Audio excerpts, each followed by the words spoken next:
Binaha ang ilang lugar sa Ilocos Region dahil sa pananalasa ng bagyong Nando. Sa Laguna naman, mataas pa rin ang baha sa ilang lugar na sinalanta noon ng habagat.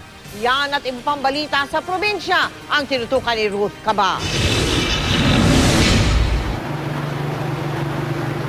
Umapaw ang isang ilog sa Pidig, Ilocos Norte, bunsod ng magdamag na pag-ulan.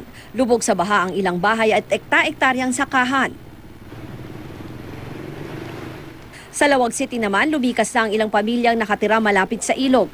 Abot bewang na kasi ang baha sa ilang bahagi ng lungsod. Pinasok ng tubig ang Ilocos Norte Police Provincial Office. Suspendido ang klase sa ilang binahang paaralan. Nagpulong na raw ang City Disaster Risk Reduction and Management Council para bantayan ang mga apektadong lugar. Sa bayan naman ng Sarat sa Ilocos Norte pa rin, unti-unting natitibag ang lupang katabi ng umapaw na ilog. At maging ang lupa sa ilalim ng isang tulay.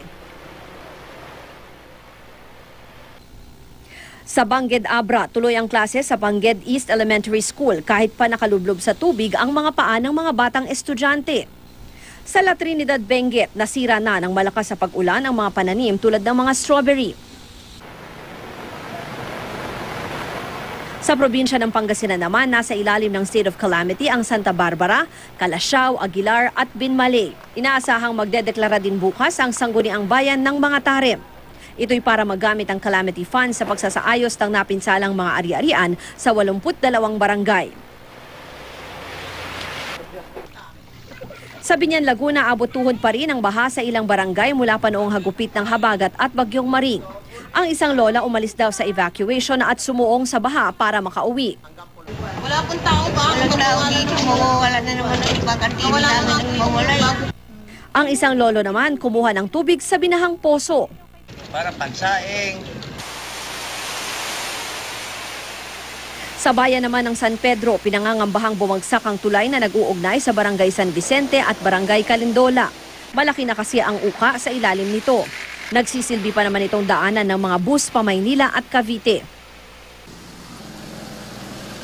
Abot tuhod naman ang baha sa ilang barangay sa bayan ng Baaw, Camarines Sur, matapos ang pag-ulan mula nitong linggo.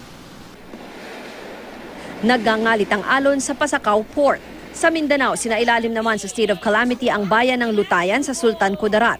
Mahigit 500 estudyante ang apektado ng pagbaha sa Barangay Mangudadatu Elementary School. Pansamantala munang inilapit ang klase sa isang madrasa school. Ruth Cabal, Nakatutok, 24 Oras.